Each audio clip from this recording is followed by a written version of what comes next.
Yo, what's going on, everybody? Welcome to the show. We're in a different location today. I'm in Montreal. I'm here with Nico. Opti is just off screen. Barely notice him when he's here. And we're doing Simply Sessions today live from the Canadian Bitcoin Conference in Montreal. It's going to be a great time. Toronto this year, meaning that Montreal this year, meaning we're not in Toronto, which I'm kind of liking. Bro, I've had poutine twice since I've been here. Your face the first time you had poutine, you're like, this looks like it's gonna be so gross, and you couldn't even handle how delicious it was. Dude, but it's so obvious in hindsight. Cheese, gravy, and what is the other thing?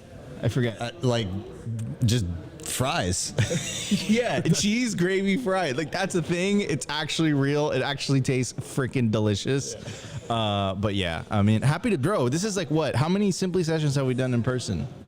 We've done a few now. I mean, I think the first would have been, God, I don't even know. We've done a handful now. Yeah. It's almost as like it's becoming a thing. Yeah. I'm still not any better at it. Oh man, we're making it work. But nonetheless, we're gonna get into the news shortly here. Everybody, of course, this is live. Anything can happen. So let's pull up Bill. All right, Bill. Okay.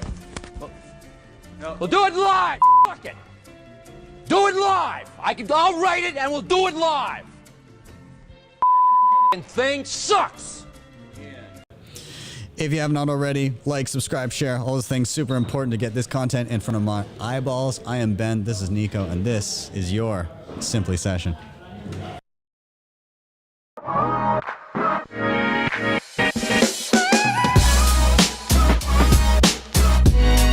Hodl the Bitcoin.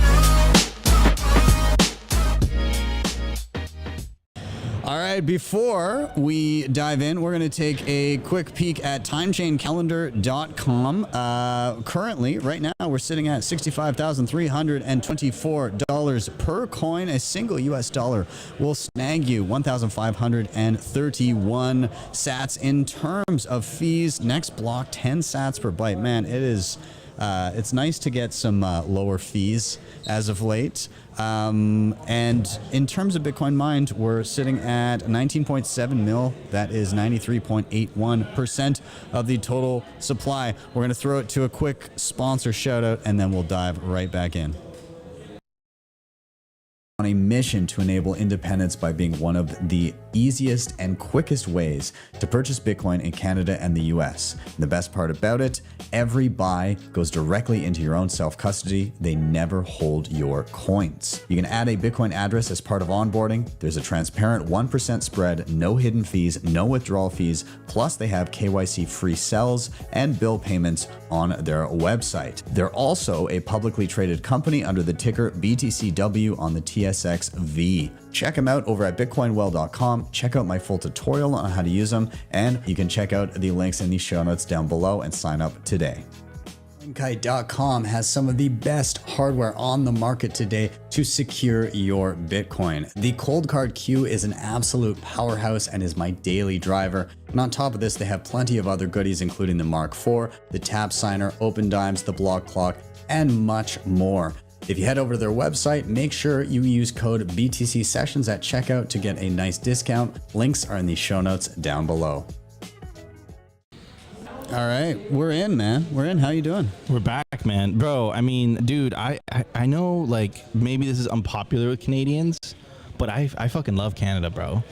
Other than being like interviewed and Opti almost getting arrested and Rustin getting arrested while entering the country, other than that, dude, it's a very nice place. It's cool. I mean, it can look pretty when you rely on bank accounts. It's a little sketch from time to time, but you know, we clean up kind of nice. We do what we can, and we're uniquely positioned to understand Bitcoin. So welcome to north of the ice wall. It's the nicest tyrannical country I've ever visited. Like, this is the type of place where like they'll say thank you while shutting down the gulag cell. Yeah. And they're gonna say sorry when they put you behind bars for having self-sovereign money. No, but like, it's an interesting place, man. It's incredibly nice people, nice food. I'm incredibly excited because I'm going to be revisiting Alberta in I think early July, late June for that whole thing. I'm super excited. The Bitcoin Rodeo, which is going to be absolutely amazing. I'm looking forward to it. And yeah, man. So, but look, lots of news to unpack. We'll start off with our victory lap. I'm going to have this playing in the background while we talk about this, but essentially, the Vanguard CEO stepped down, and one of the things that they also introduced too is that they're charging you now $100 to shut down your account. And this guy, Salim Ramiz, is the new CEO who oversaw the filing for BlackRock's Bitcoin ETF. And it goes on to say, this happens after former Vanguard CEO refused to offer Bitcoin to its clients. I called this. I literally said, I'm like, this guy's going to lose his job. A month or two later, he resigned. And then they get this guy in to just come in and say, you know what, Vanguard, we are going to do a Bitcoin ETF as well. This is a common theme that we're going to see in today's episodes is Bitcoin's incentives stay winning. You can take an ideological stance. You can be like, I hate this stuff like Peter Schiff, but Bitcoin humbles everyone eventually. And you either bow down to the king or the king makes you bow down anyways. Yeah, it's. I mean, their stance on it coming out of the gate was hilarious when they refused to let any of their customers. They said it was something along the lines of like, "Oh, we're protecting our customers" type of thing.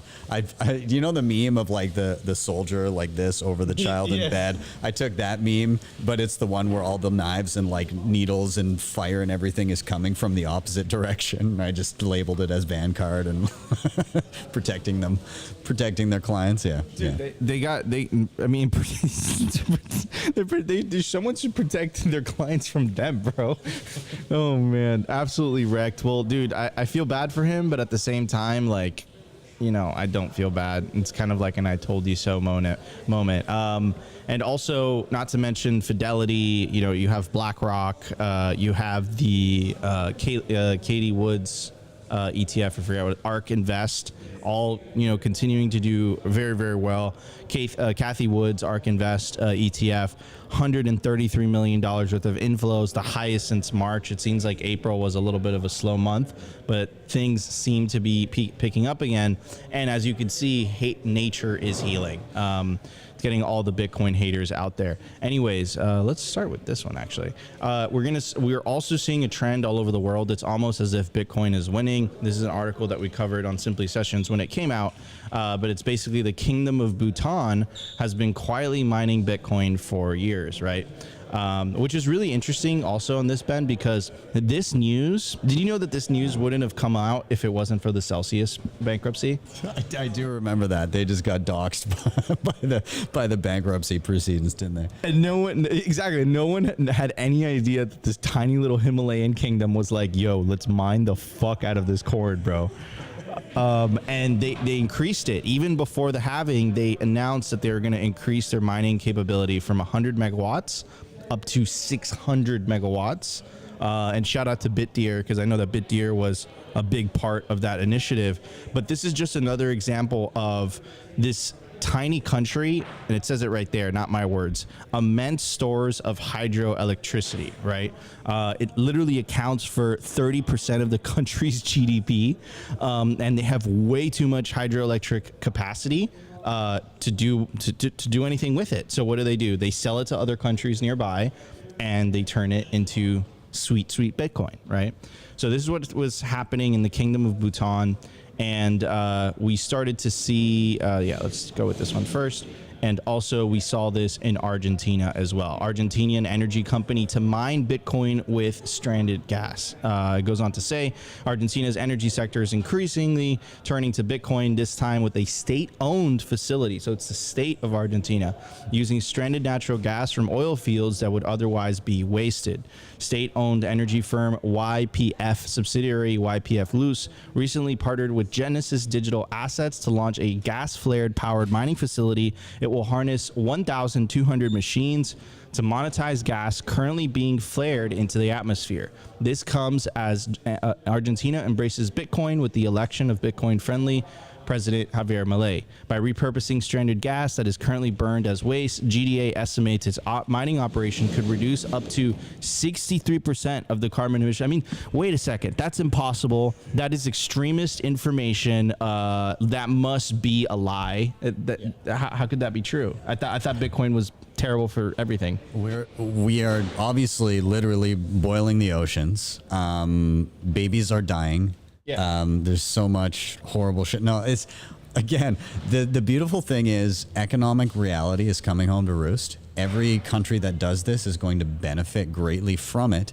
Every country that doesn't do it because there's a bunch of woke idiots in charge is going to greatly suffer from it. And it's just going to be this gradual flow from like the idiots to the people that are smart enough to see what's actually going on, and those that are most entrenched and most in denial of what's happening, they will be hurt because of it.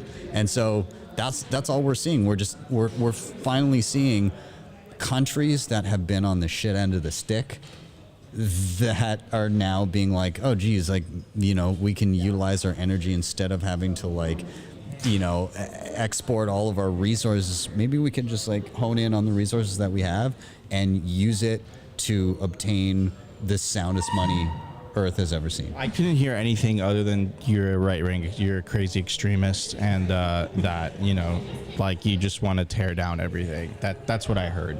That's pretty much. This is like when Charlie Brown like listens to his teacher and it's like wah wah wah. It's like boil the oceans, kill all the children. This is what it is when Elizabeth Warren listens to Bitcoiners speak. Yeah, 100%. There's no way she pays attention to anything that we're saying. But yeah, so look, so common theme here is we have the Kingdom of Bhutan, we have Argentina, and the big news that came out from Reuters, El Salvador mined nearly 474 Bitcoin, adding to state crypto holding in last 3 years. State Bitcoin holding, I might add. El Salvador has mined nearly 474 Bitcoin since 2021, thanks to a volcano-fueled geothermal power plant, official data showed on Tuesday, bringing the government's total Bitcoin portfolio to nearly $354 million at current prices. The country's Bitcoin office, an official government entity, reports that the government coffers now holds 5,750 Bitcoin. Now, here, where it says the government reports, no. El Salvador made their reserves completely public so that anyone could verify how much Bitcoin they have in the coffers, which makes it very difficult for politicians to take a little bit off the top, or in some cases a lot off the top. And any country that tries to lecture El Salvador on how they should be managing their own affairs, unless you make your reserves transparent, you're an absolute LARP, and you should just shut up. Anyways, this is exciting because all you need is you just need a couple entities to do this, whether it be El Salvador, whether it be is it ARC that. Yeah. No, I think it was Bitwise. Yeah, it's Bitwise. Right. Yeah. So Bitwise, again, they have their address public, and you can see exactly what's sitting in their ETF. All you need is a few examples of this, because what's going to happen is one of the ones that isn't doing this is certainly going to fuck around and find out, because they're going to be rehypothecating and doing all kinds of dumb shit with Bitcoin. Somebody is sure to do this, and at one point, there's going to be history will repeat itself. To paraphrase Matt Odell, basically there's going to be a series of larger and larger rug pulls until everybody wakes the fuck up. Yeah. And so we're going to see this happen with a large financial institution where they think that they can keep playing banker, think that they can rehypothecate something that is like the scarcest thing that humanity has ever seen and get away with it. And there's going to be a rug pull, and the people that are going to get to celebrate that are the ones that at the very least have proof of reserves and say, here's the address. You can see it is like, you would have seen that flowing out if they had done the same. And then from that point forward, people will demand that as a standard. Yeah, 100%. I think El Salvador, like they're in the vanguard of this. And I think over time, it's what you said, like people are going to, okay, so you've been telling me that the gold has been there since 1970 something in Fort Knox. That's the last time there's been any type of visual evidence. And you want me to take your word for it that you guys audit it every single day. Meanwhile, the Pentagon has like trillions of dollars unaccounted for. I'm sorry, bro, if I don't believe you, you know, and it makes it very difficult for, you know, for people to just take, you know, any criticism of El Salvador as it relates to this, to be fair. I don't, you know, like look, like the IMF, like how come you don't set these standards for other countries? Maybe it has something to do with Bitcoin. Maybe it has something to do with Bitcoin. It's almost as if they see it as a threat. Almost, maybe, but we're also extremists, and we understand that. Yeah. Also, all that mining news put together. So you have El Salvador, the Kingdom of Bhutan, and you have Argentina. The hash rate continues to go parabolic. Seems like it's having a little bit of a downturn, which makes total sense because literally the rewards just got cut in half. But look at this, man. And it's so funny. I don't know why they still have this here, but you can like actually put other altcoins on here, and like their hash rate is like literally just going sideways. Like it's a flat line the whole way through. Like if you had not told somebody that you had other hash rates up here, they wouldn't notice. Yeah, no, you'd have no idea. Like these are tiny little blocks. You can't even see them, right? So yeah, so obviously people feel really bullish about Bitcoin's future and you know, all the things that come with it. In other news, there is actually good news to this somewhat. But at the same time, remember, Ben, when we started covering this, we said, holy cow, this is going to set a precedent. 8 to 9 months later, Wasabi. Samurai. Was that a Freudian slip? Don't know. But it was Samurai. Samurai Bitcoin privacy developers locked in a box for writing code. Well, they not only did the government charge this guy, now they have set a precedent, and the Tornado Cash developer Alexei Pertse is found guilty of money laundering and sentenced to 64 months in prison. Now, this is in the Netherlands. I think if this was in the US, it would be like 20 years. Because I think they like to set examples. But here's some more details from the No BS Bitcoin article. A Dutch court convicted 31-year-old Alexei Pertse of laundering 2.3 billion in cryptocurrency through the Tornado Cash mixer. Dutch prosecutors have alleged that Pertse designed Tornado Cash to be the ideal money laundering tool through the use of smart contracts. Conversely, Pertse's defenders argued that the same attributes made Tornado Cash such an effective privacy tool. The judges rejected Pertse's argument that it was wrong to hold him accountable for Tornado Cash users who are by design anonymous and dependent. Tornado Cash, in its nature and functioning, is a tool intended for criminals. That is nuts, bro. Look, if Satoshi was not anonymous today, he would be in prison. Because you can use the exact same argument that they're using. You could apply the same thing to Bitcoin. And I think they're doing it on purpose. Yeah, it's insane to me. Like, first of all, it's like, is privacy illegal is the question, right? Like they're saying, oh, this is intended for criminals.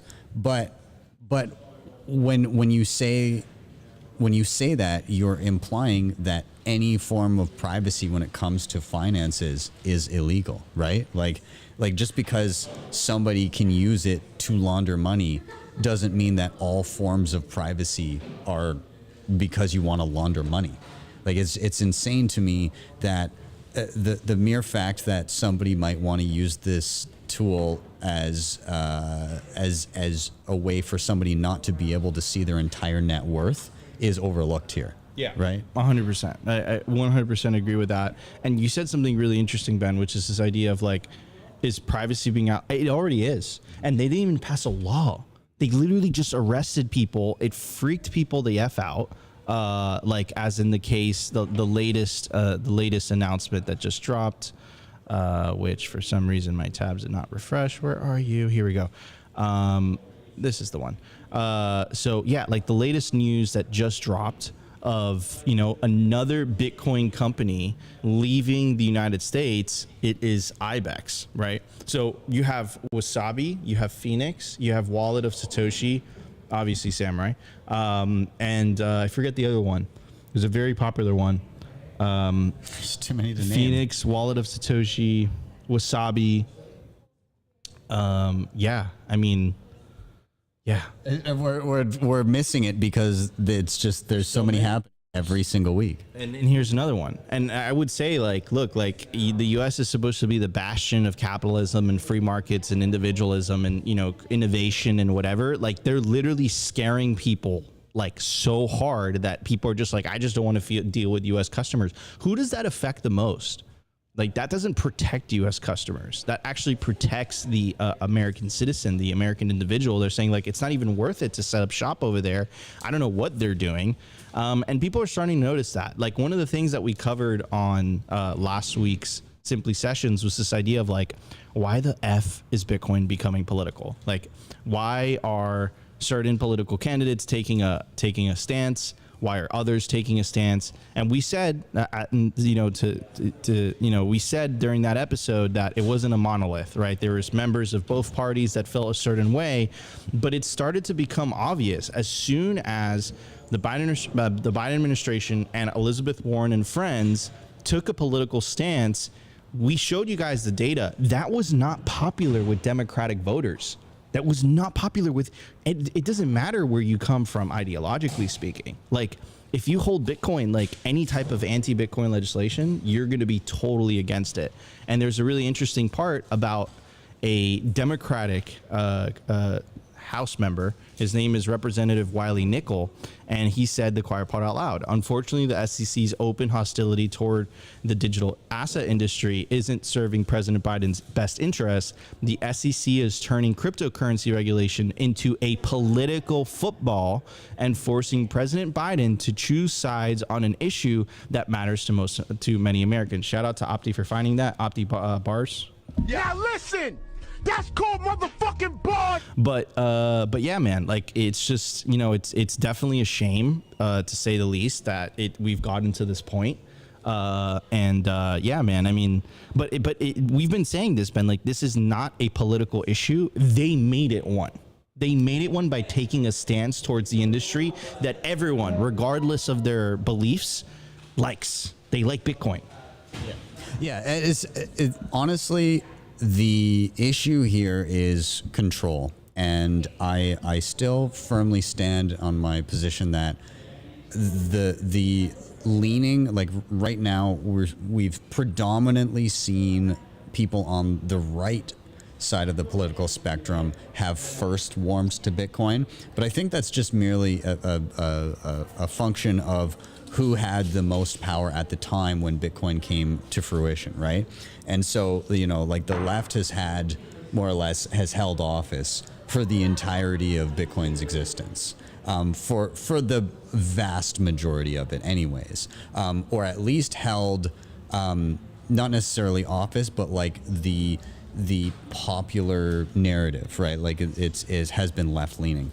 And so I firmly believe that in another time where things were predominantly right leaning, it would have been exactly the opposite, because the people that feel either like that it's been acted upon, or that they feel some tension where they could have their rights infringed upon, or they could have some financial pressure placed upon them, they feel that, and so they gravitate towards something that could subvert that. And so we see it here in Canada during the trucker protest. Well, obviously there was a need to utilize something that was outside of the state that couldn't be clamped down upon as easily. I think that if the technology existed during the civil rights movement, a lot of the people that were in and around the civil rights movement, what would they have used as their financial tool? Something that could not be shut down. So it's just and right now, even in a global sense, it doesn't matter the side of the political spectrum you're on. It matters who's in power and who's trying to prevent you from doing something. Whoever's the one on the bad end of that is going to use the tool that gives them the most freedom. 100%. Bitcoin is the money of dissidents, right? So and again, it's what you said. It's that the right has been persecuted lately from a historical standpoint, But if you go back to the 1950s, 1960s, 1970s, it was the exact opposite, right? And then where would Bitcoin be? What would Bitcoin fit into there, right? It would be the money of the political dissidents in that situation, right? So yeah, I completely agree with that take. Anyways, the good news, because we've been covering very negative news these last couple of weeks because it's gotten kind of dark, bro. Like I said, with Argentina and the Vanguard news, Bitcoin's incentives stay winning. This is what the Biden administration did when they said that, look, this bill passed the House. I'll give you a little bit of context of what the bill is. So the SEC Scout Accounting Bulletin number 121, also known as SAB 121, has been a focus of criticism from digital asset businesses and Republican lawmakers since its arrival. The bulletin was meant to clarify accounting treatment for crypto assets, directing a bank holding customers' digital tokens should do so on its own balance sheet, potentially incurring massive capital expenses. But the policy guidance has since been found in one government review to have been handled badly through the agency, and Chair Gary Gensler have defended it. It goes on to say up here, the U.S. House of Representatives voted Wednesday to approve a resolution rejecting the SEC accounting guidance that the industry said has deterred banks from handling crypto customers. But President Joe Biden is already promising he'll veto the effort if it hits its desk. So essentially, this bill was deterring banks from custodying crypto, Bitcoin, for their clients, right? If you're custodying crypto, that's probably not a good idea. Even if you're custodying some Bitcoin, that's probably a bad idea too. You should be taking self-custody. But anyways, so this bill happened. This is what Joe Biden did. This was an attempt to spook. This passed the House, and ladies and gentlemen, it also passed the Senate earlier on, and it passed with a filibuster-proof majority, 60 yes to 38 no. That means that because the Senate right now is divided, like basically along party lines. Like I think it's like 51 Democrats, 49 Republicans. Democrats actually went across the aisle. And I want to read Michael Saylor's comment on this. Wall Street wants Bitcoin, the House of Representatives wants Bitcoin, and now the Senate wants Bitcoin. Cynthia Lummis literally put laser eyes and says, we're back. Absolutely based. But more importantly, I do want to give a shout out to all the 12 Democratic senators that went across the aisle and they voted to support this bill. So we have Senator Casey, Senator Peters, Senator Killibrand, Senator Killy, Senator Hickenlooper, Booker, Tester, Rosen, Sinema, Lujan, Wyden, and Schumer. Schumer is actually the Senate majority leader. So the Senate majority leader was like, you know what, Biden, like I get it with that veto, but no, this thing needs to go into law. And I think that's just a testament of Bitcoin's incentives. So what are your thoughts on that, Ben? And then we'll move on to the next one. It's pretty interesting to see that schism starting to dissolve, right? Again, that those party lines starting to blur, where again, nobody seems to be beyond the incentives of Bitcoin, and people are starting to see through that and say, you know what, like, let's, it's clear that a lot of people want these things, and it makes sense that they do, and so why are we gonna just get in the way of that? And so it's nice to kind of see that tide shift. Also, I mean, Biden's fucked, man. Like, yeah. he's fucked, dude. He's gonna have a hard time, winning this election. Anyways, I do want to mention this as well. Shout out to Dennis Porter, because he's really done a great job with this. Before you talk about that, can I just also no? I mean, I want to see his thing. I want to see his. Can you just bring that up for 1 second? He can I just give him a shout out for his headline where he states it's hugely not just, it's bigly, hugely massive breaking, guys. Yeah, bro. And then did you see the typo? Breaking. Hugely massive breaking. A bill to protect your fundamental Bitcoin rights has been signed into law in the state of Oklahoma. Oklahoma will now defend your right to self-custody, right to spend Bitcoin and digital assets, right to mine, and right to run a node. It will also ban additional taxes when Bitcoin and digital assets are used as a form of payment, protect the ability to mine Bitcoin at home, eliminate the need for Bitcoin mining and digital asset validators to obtain a money transmitter license. Getting ahead of the curve. And I also got to say, because I've seen, I'm not going to mention any names, but I've seen criticism saying state laws don't matter. They absolutely do. The whole marijuana industry, marijuana is still illegal on a federal level. And it was the state of California, the state of Colorado, they're just like, you know what?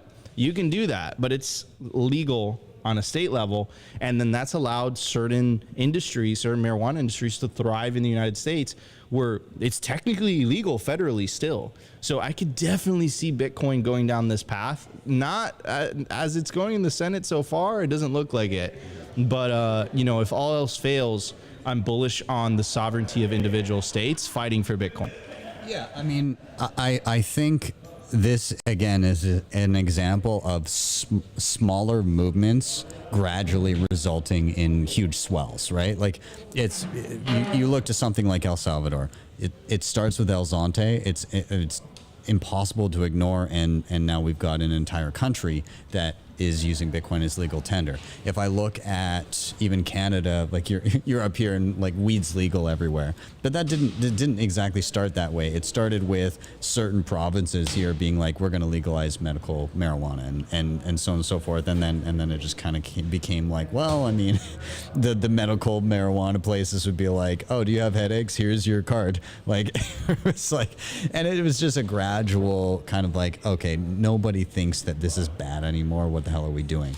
And I think it's same in the US, and even like marriage laws in the US, that was like a gradual thing where like certain states were like, okay, who cares, like whatever, do what you want. And then it got to the point where it was cross country, where it's okay, well, the law is different now. And so I think Bitcoin will be much the same, where it's gonna start small in certain places. There's gonna be some acceptance. There's gonna be people that just use it as money, use it as savings, and they don't want to be told what to do. And then it becomes too difficult to ignore. And so I think this is kind of where we're at. We're at the bumpy part in between, where there's still pushback, but people are just doing what the fuck they want. Yes, exactly. And then, like, when has the government ever been successful banning anything? Like, how'd the prohibition turn out? Like, I mean, I thought you were just gonna stop with when has the government ever been successful, but I guess you can add context to that if you want. Touche. That is a really good point. When has the government ever been successful? Anyways, okay. So getting up to the last news of the day, start off with this. We have this meme in Bitcoin where there's like a dam and it's about to break. This is absolutely massive. You have Wells Fargo, America's third largest bank, owns spot Bitcoin ETF. It goes on to say, in a recent filing with the SEC, one of America's largest banks was found out to have exposure to it. According to the filing, Wells Fargo holds position in Grayscale spot Bitcoin ETF, the BlackRock spot Bitcoin ETF, and shares in Bitcoin Depot Inc., marking a notable entry into the Bitcoin market. Spot Bitcoin ETFs enable investors to gain exposure to Bitcoin's price movements without directly owning the asset, making them a popular choice among institutional investors seeking a more regulated investment vehicle for BTC. So this is the news coming out of Wells Fargo, but this isn't just an isolated incident. You also have the second largest European bank is also buying Bitcoin ETFs. This is BNP Paribas, which is a French bank, has purchased exposure to Bitcoin via a spot ETF per recent 13F filings with the SEC. And the big kahuna in the room, and shout out to Dom Bay and Hafa for really doing this. The Wisconsin Investment Board becomes first state pension to buy spot Bitcoin ETFs. Check this out. Holds over $162 million. Today, the state of Wisconsin Investment Board has revealed its substantial investment in Bitcoin exchange-traded funds through a recent filing with the SEC. According to the filings, the SWIB holds nearly $100 million worth of BlackRock spot Bitcoin ETF. It goes on, this disclosure marks SWIB as the first state-level institution to publicly announce its holdings in spot Bitcoin ETFs, signaling a notable step in the integration of Bitcoin into traditional investment portfolios. Wells Fargo, a little bit of money. The French bank, a little bit of money. $162 million. Bro, the Wisconsin pensioners, they're going to buy fucking yachts, bro. Okay? In 10 years, they're going to be fucking like 75 years old. And they're going to fucking buy yachts and go to St. Kitts and Nevis and just travel the Caribbean, bro. It's funny, like you'll see some pensioners and they're just barely scraping by, and you'll see these guys just rolling up with their gang of yachts. You know, there's a saying that I came up with. So you know how American Hodl came up with eternal riches and big titty bitches. Yeah. Well, I felt that the girls were left out, because some girls are gonna be in the part of this pension, and they'll have yachts at the docks and rock hard cogs. That's demonetized for sure now. Do you want to touch tips? No. What were you talking about? No, but like, to get back on track. Okay, so no, like we're making fun of this, but this is massive, because now Wisconsin, the pension fund, has a huge competitive advantage compared to anybody else. Right, like any other pension fund is going to underperform the Wisconsin pension fund. Any other bank that's not Wells Fargo and this bank by US, because they don't have a Bitcoin strategy and adoption, they're going to underperform Wells Fargo and Paribas. And now they have a competitive advantage. I remember it's like Peter McCormack's conference. It's called Cheat Code. Anyone who's on a Bitcoin standard or has exposure to Bitcoin, I know they don't have real Bitcoin, it's captured Bitcoin, whatever, it's an ETF, but they still have exposure to the number go up. They have a cheat code. They have a fundamental advantage compared to anybody else who has not taken up a Bitcoin strategy. I mean, I agree, and it's you know, in that instance, it's like captured every other asset versus captured Bitcoin, and like Bitcoin's better than the other things. So it's, you know, it's still like you want to self custody, but like it's no denying that it's still better than the other captured things that you're owning. 100%. Well, boys and girls, ladies and gentlemen, we are getting to the top of the news hour. I do want to end it with this awesome tweet by James Lavish, and it's regarding the Wisconsin pension fund. He says it starts with a leg in trade of 0.1 to 0.5 as they do their research. Then it becomes a small position of 2 to 5% as they begin to understand it. Then, with full understanding and realization of perpetual negative real rates on treasuries, it becomes a full 100% allocation, or sorry, 10% allocation. There are thousands of pension funds in the United States managing $27 trillion in assets. They're all going to need some Bitcoin, right? So anyways, we're going to move on to the tech segment. But before we do that, a quick little commercial break. Here we go. Multisig and inheritance planning, it's hard to beat NUNCHUK.io and their Honey Badger program. On your mobile device, they allow you to set up a full multi-signature vault. And once it's done, you have baked in inheritance planning so that your Bitcoin gets to your next of kin if anything should happen to you. On top of this, the entire thing can be set up with devices like the Tap Signer, the Cold Card, and plenty more options. And the whole thing can be done without KYC. You don't need to give up your personal information to have it set up and working for you. You can check them out today over at NUNCHUK.io. Debify.com allows you to borrow against your Bitcoin in a non-custodial way. Collateral is held in a 3 of 4 distributed multisig with trusted parties. It provides institutional liquidity providers, loan periods with flexible conditions, and the best rates. And best of all, no rehypothecation of your funds. If you want to check them out today, head over to Debify.com or hit the link in the show notes down below. All right. So we're going to dive into some quick tech updates. Nico's my man to be on the tabs today. So I'll just kind of walk through really quick a few cool things. So obviously we've seen a pinch on the privacy side of things, right? With Samurai down, Wasabi first hightails it out of the US and then just shuts down their coordinator entirely. But there are positives happening in the privacy space as well. First of which, very excited to see silent payments. And so what this allows somebody to do is to have a static, publicly shareable address that doesn't in any way to an outside observer reveal an actual Bitcoin address associated with it. So any other wallet, like if you post your public address of a silent payment address, somebody can send a payment to it if their wallet supports it, but it forges a connection between the two of you, allows you to send a payment. Only that person will see the address that they're sending to, so there's no like easy auditable thing.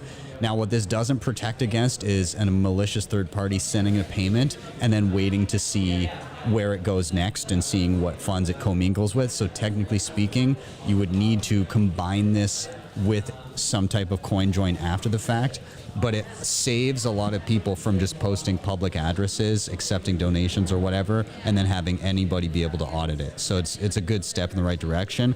And you can actually, this here is actually, you can try it out right now, app.silentium.dev, and it's a web wallet. So they already know what's up in terms of like getting shit banned. They're like, yeah, just go here, click on the 3 dots, hit install, and it installs as an app on your phone, so you don't have to be beholden to the app store.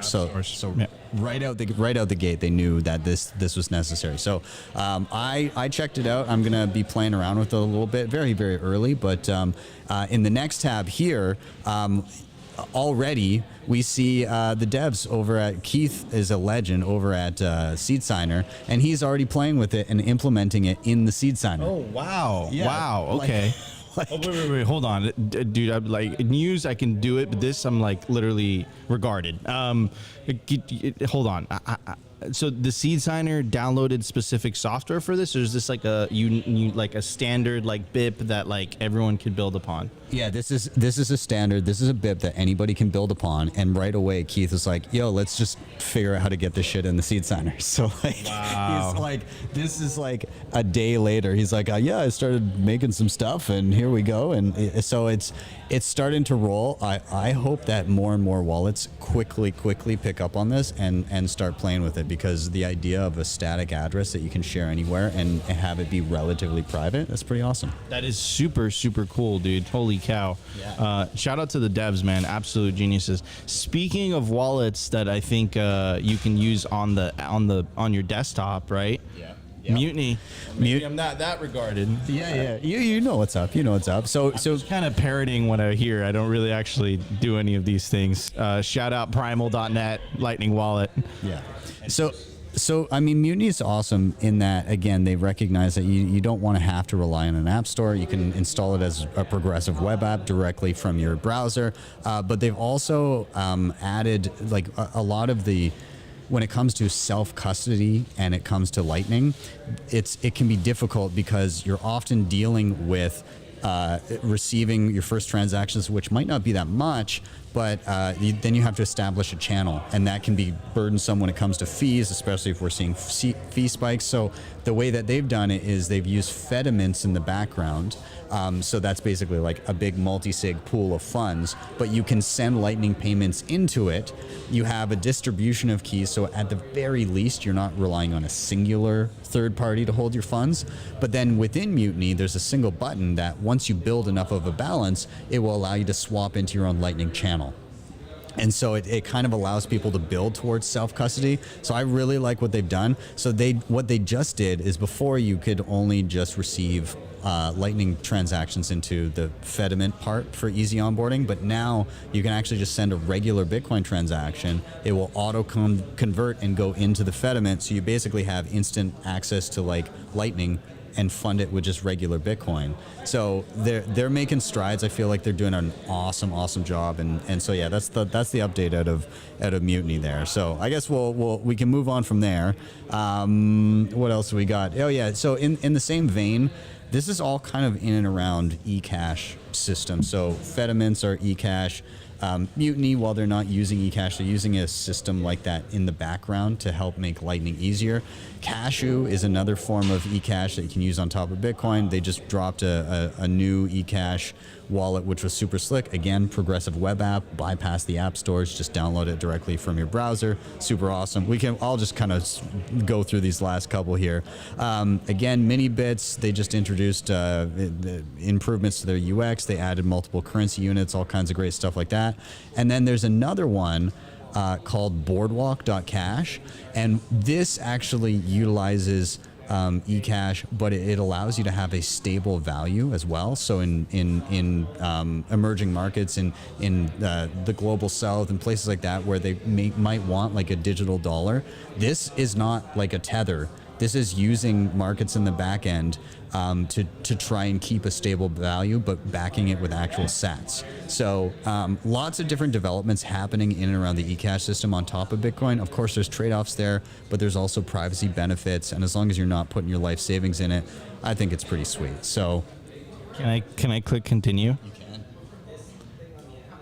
Yeah, man. So it's like Monopoly. Yeah, so effectively, like a mint is just like a multisig, or depending on how it's constructed. Basically, it's a pool of community funds that anybody can spin up their own mint, and that's kind of what makes it unstoppable, as opposed to like easily identifiable entities that manage it.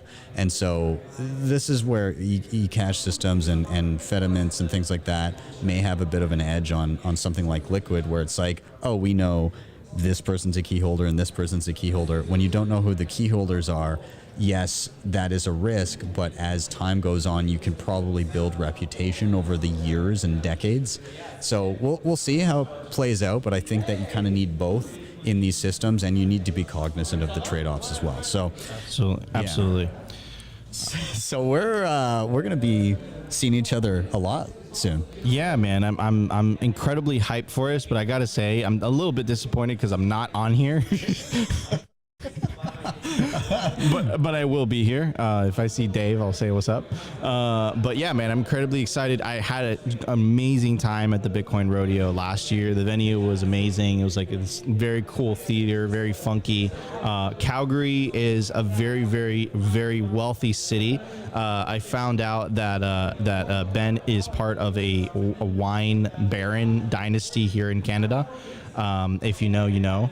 Yeah, dude, I mean, it's incredible. In all seriousness, it's an incredible city, beautiful venue, had a great time. And bro, JP Spears, he's huge. Yeah, man, he's awesome and hilarious. And if you haven't seen his YouTube stuff, you should probably go check him out. But he's a Bitcoiner too. Obviously, very freedom-minded individual, hailing from Texas.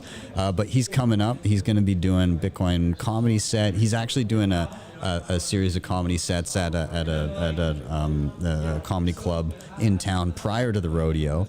He's going to be coming out to the Bitcoin sat market the day before the Bitcoin rodeo, and then he's going to be at the rodeo itself. It's going to be a good time, and like the guest list is killer. I mean, even though you're not on it. I hope Dave is watching this right now. Dave, what the fuck, man? Come on. I got the invite and everything. He's like, dude, you coming? And I'm like, yeah, for sure, I'd love to. Yeah. So, but it's going to be a good time. So if you're if you feel like making a trek out to Calgary, try and be there the day before, at least the day before. But July 1st is the market, and then 2nd and 3rd. It's going to be a good time. It's going to be a blast. We got Francis coming out. We got Preston, Peter Todd, Dave Bradley, Madex, JP, Graham, Harry Suddick, Adam from Bitcoin Well, Scott Deedles, Steve Barber, Colin Sullivan, Brad Mills, Flo, aka Libby, Ben Gagnon is awesome. Ben Harper is the son of our former prime minister. That's crazy. Yeah. And wow, he works at a Bitcoin company too. Yeah, he's in the mining sector. Derek Fildebrand, C-Funk. It's going to be a good time. And apparently Nico. And not Nico. But yeah, it should be a good time. So yeah, make sure you make it out there. It's going to be a lot of fun, and hopefully I'll also see a bunch of you down here at the Canadian Bitcoin Conference as well.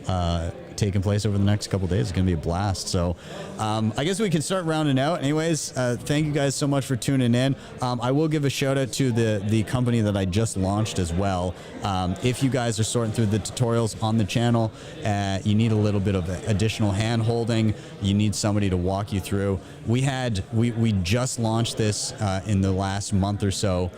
We put out a call for well-versed Bitcoiners that are good educators to reach out. out and be part of the team. We had 350 people apply. We narrowed it down to 16. The people on our team are absolute legends. They can help you through anything. So make sure you reach out, bitcoinmentor.io. You can book your one-on-ones, and of course hit all the sponsors down below. Also, I didn't get to say it while you're here, but bitcoinwell.com/BTC sessions. Bitcoinwell.com/simply.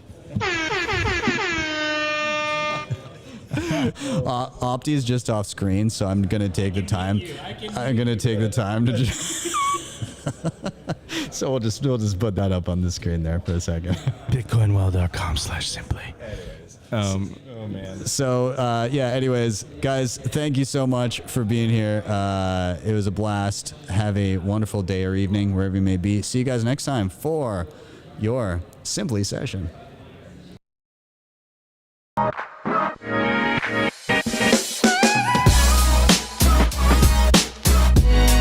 Hodl the Bitcoin.